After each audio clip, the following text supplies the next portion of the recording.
Hi everyone. In this video, we will discuss the next topic in transfer pricing chapter, that is guiding principles in fixing the transfer prices.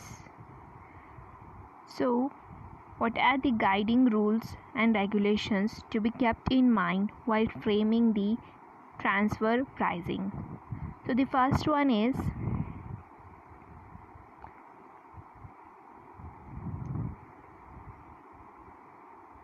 the managers of both the departments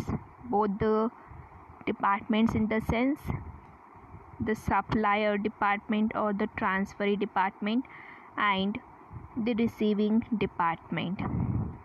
So while fixing the transfer prices, they should keep in mind that it should maximize the overall earnings of the both the departments, in the sense it should maximize the profits of the supplying department as well as the receiving department.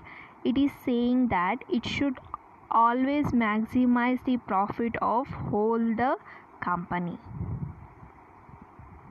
So whenever you are framing the transfer pricing, fixing one prices to transfer the goods from one department to the another department, it should maximize your department's profit also and another department profit also, in the sense it should contribute to the overall well-being of your company. That is the first principle.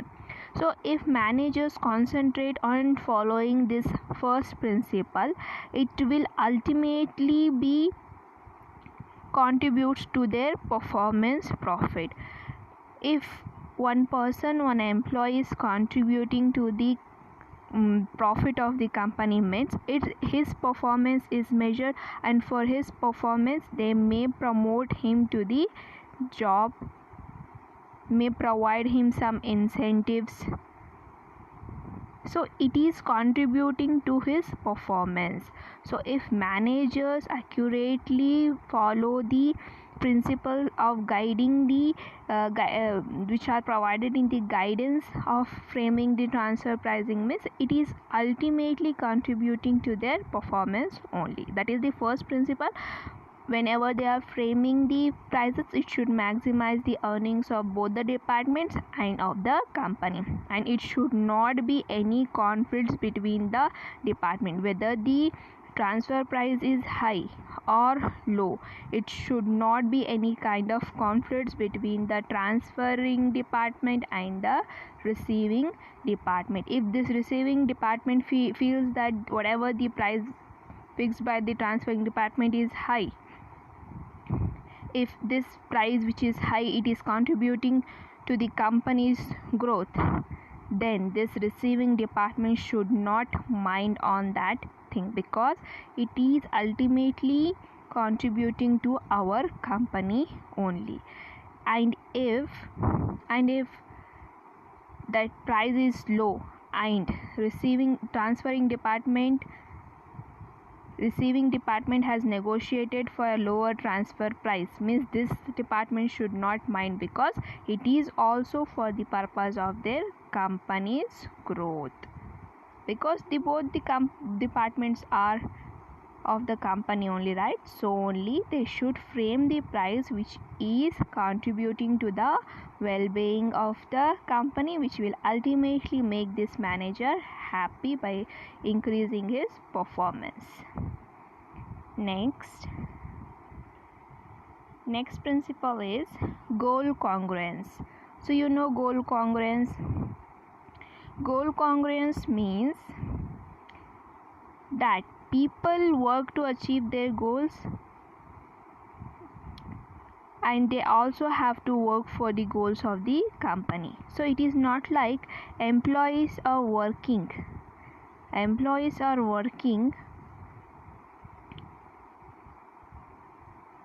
to meet their own goals. Of course we work we go for work, we go for doing job for fulfilling our work's aims, ambitions. But the employees should also concentrate on the organization goals also. So here, see here, when this transfer pricing is dealing with different departments. When we are seeing different departments means each individual department's goals will be there, separate goals for individual department. So while framing the transfer pricing, you should not only try to achieve your department's profit, you should also concentrate on your company's goals also. That is, in the last point we discussed, right? The transfer price should be that which maximize the profits of the overall company. That is the same point they are repeating here. See in this chart.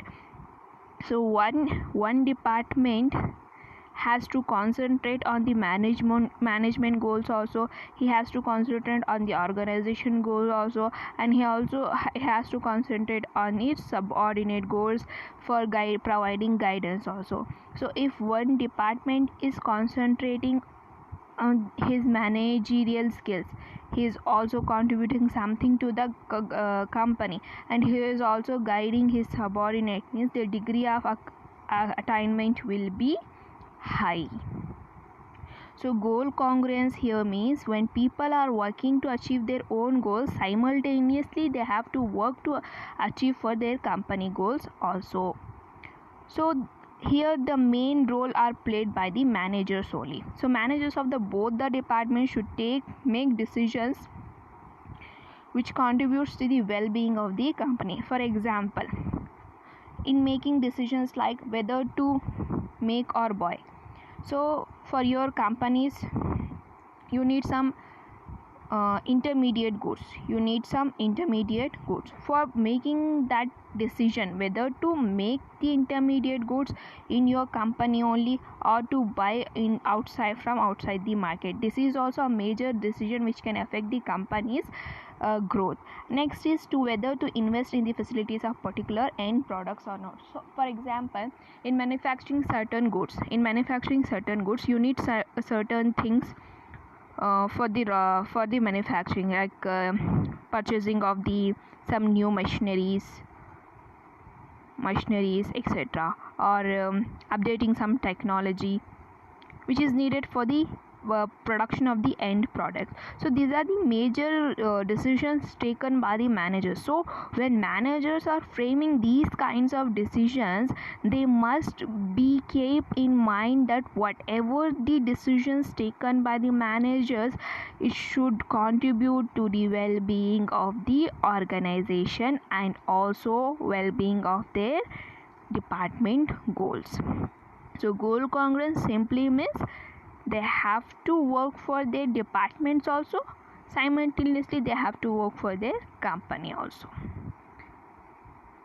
The next principle is autonomy. What is autonomy? If you can observe this picture,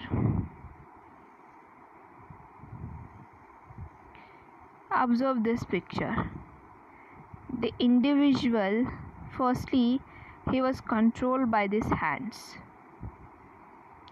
He is tied up with this thread, and whatever the things is done tell by this person, this individual was doing. So this is not called as autonomy, this is not called as independence, this is called as dependent. Whatever the decisions this person will take, this person will do.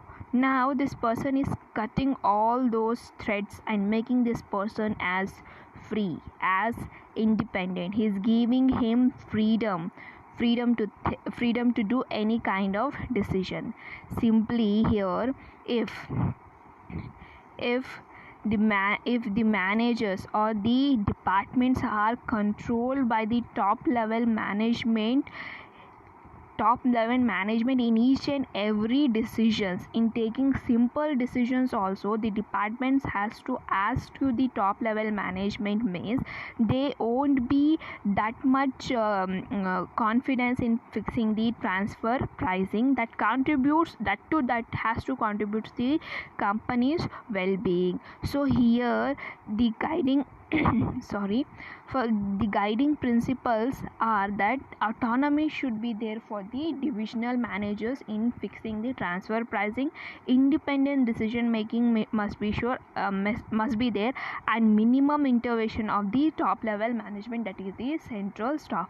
They have to give freedom for the managers to think outside the box.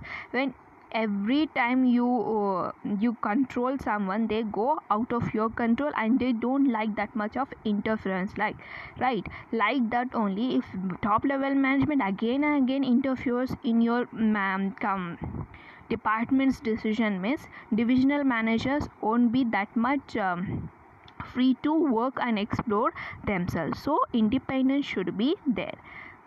Next point.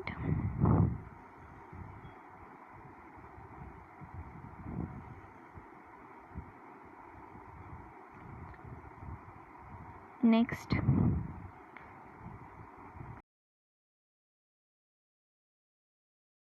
So these are the guiding principles. First one was incentives for the manager, the second one was goal congruence, and the third one is autonomy for the divisional managers.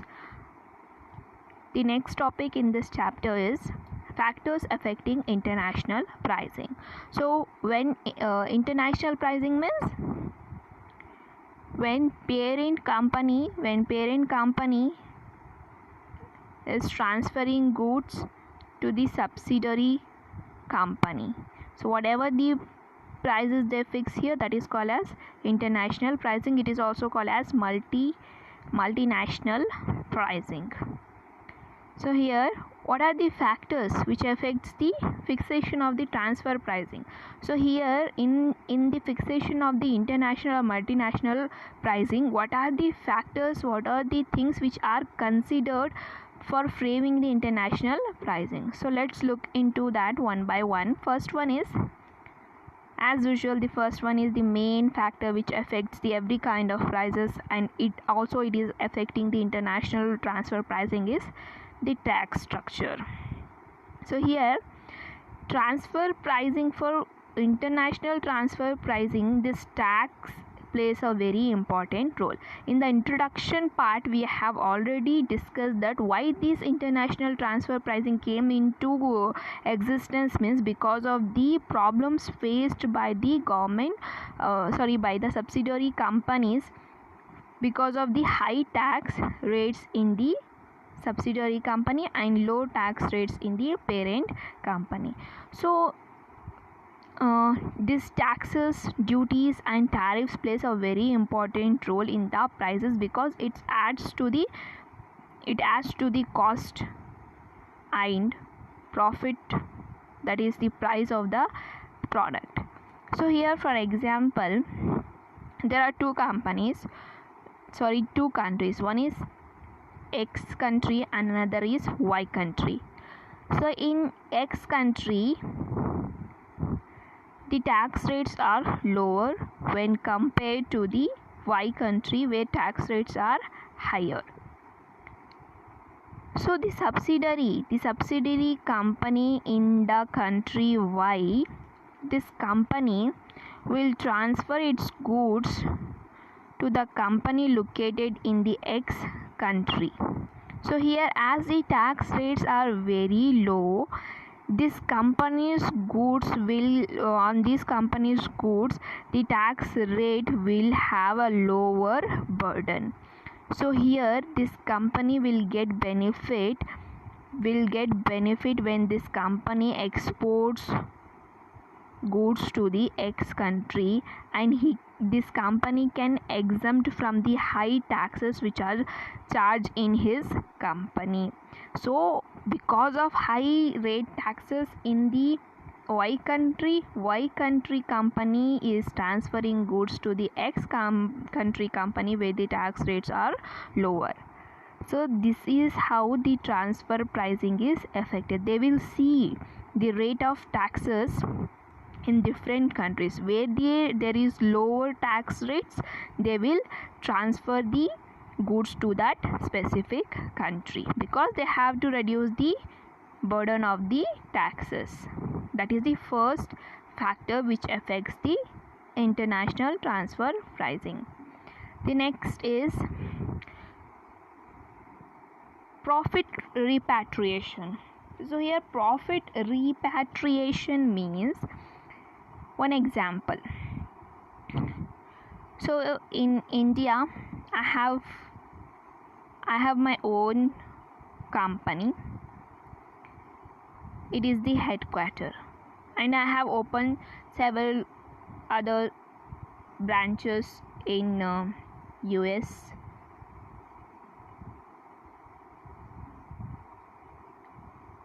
Bangladesh, Sri Lanka, like that. So whatever the profits earned by these branches in their own countries, they have to give that profit, they have to transfer that profit to the headquartered company, to the parent company.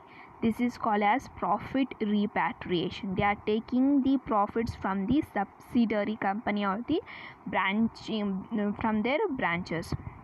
So when in a country financial restrictions on profit repatriation is imposed by the government, so according to several countries, different countries have different set of rules and regulations. So if one country has a rule that they are not going to they are not going to transfer the profits earned by the companies located in their country, means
so if company feels that they are not going to get the money from their branching company, they are not going to get the money from the branching company, means they will first, for the first time only, by charging the prices for the goods, they will over invoice the prices of all the goods, so that they can recover the profits in the invoice only. So indirectly they are planning to get the money through the invoice. If they are not getting the money from the profit repatriation, means they are planning to get the money through the over invoicing of the prices of the goods.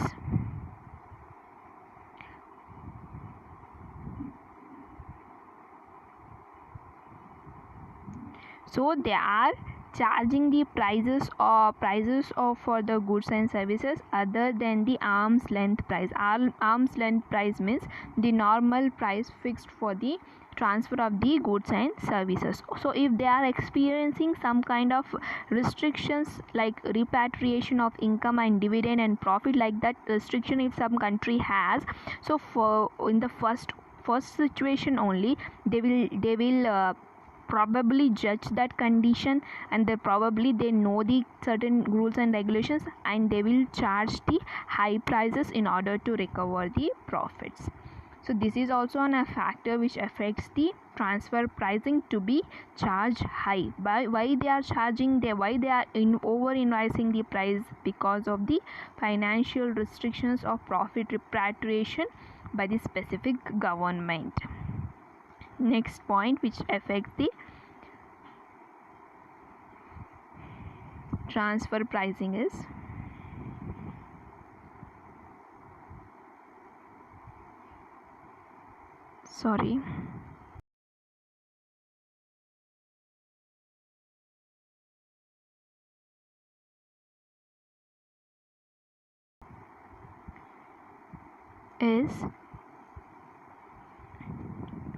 avoidance of divisional conflicts.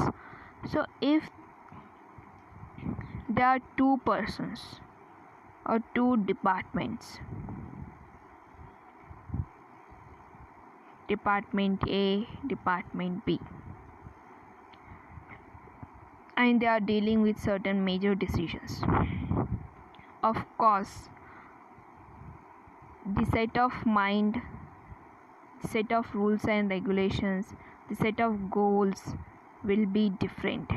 Everyone wants to achieve their own goals only. Everyone wants to be good in front of the others. Every department wants to maximize their profits other than when compared to their other departments. They want to be get more privilege upon others. So in order to fulfill all those aims and ambitions, conflicts may arise. So as far as possible, uniformity in classification and application of cost should be maintained between the departments.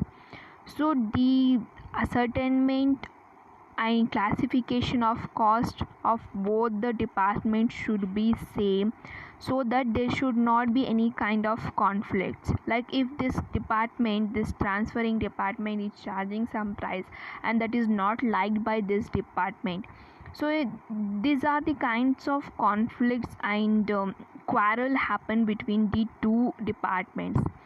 The price fixing is not only one concept. There might be other things which should not be liked by both the departments. So as far as possible, this kind of conflict should be avoid. If we are taking into consideration this conflict, means that is harmful for both the companies, it is harmful for both the departments, and ultimately it is causing losses for the company. If both the departments started quarreling and having conflicts and not cooperating with each other, means that is harm for the company, it is loss for the company, and it is also affecting the transfer pricing. So if they don't have better understanding, means if this receiving department, it has no good friendly relation with this transferring department, and now this department wants the specific intermediate goods which they can get from this department, means on this necessity, if they would have maintained the good relation with this department means they could have get easily those goods, no need of searching outside the market. So that is what it should be considered, that should avoid the divisional conflicts if you want the better reasonable transfer prices. Next one,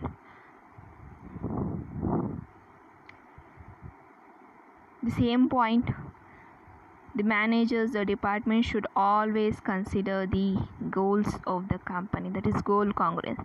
They are not telling you that you should not work for your own department. Work for your department also and work for your company also. Department goals should also be keep in mind and company goals should also be keep in mind. When we work together, we can achieve easily. When we are working together, here there is not one hand, there are several hands. They are working together to achieve the company goal. So if we are together, team goals are more important to achieve company goals, right? So goal congruence should be keep in mind. The last point is inflation. So not only transfer pricing, not only international transfer pricing, but our simple pricing in our daily life is also affected by this very term, that is inflation. So nowadays during lockdown also we are facing this problem that suddenly the prices of the goods have increased. So like that only the transfer pricing is also affected by this inflation. So if in any country the company feels that in the coming situations, in the coming years, that specific country may face to the inflation, means for the purpose of recovering their cost, for the purpose of recovering whatever the cost, whatever the capital they have invested, to get the rate of return, ultimately they will plan to overcharge, increase the prices of the goods, because when the inflation happens, customers will not purchase the goods. Why? We know that law of demand, that when the price increases, the demand decreases. So what inflation is? It is the increase in the prices and decrease in the demand.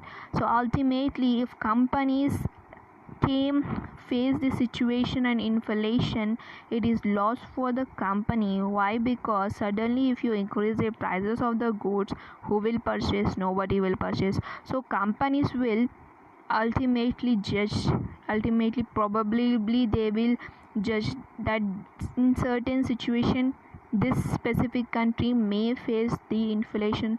So today only, before facing the inflation only, they will overcharge the goods of their company. So these are the factors which affects the international transfer pricing. The first one was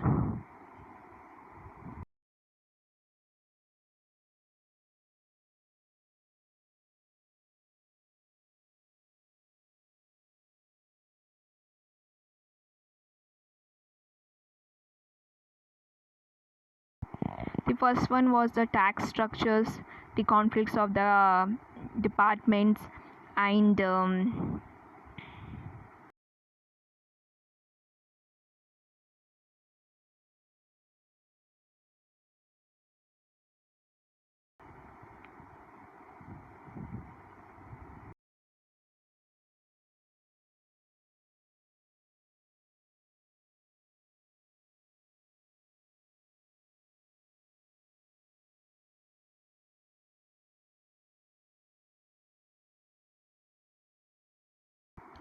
inflation.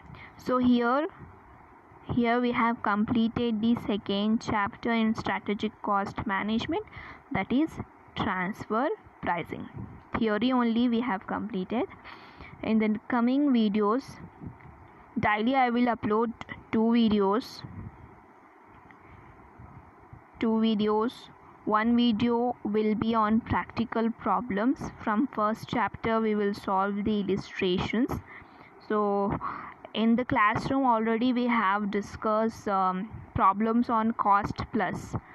So from tomorrow onwards, some illustrations on the marginal costing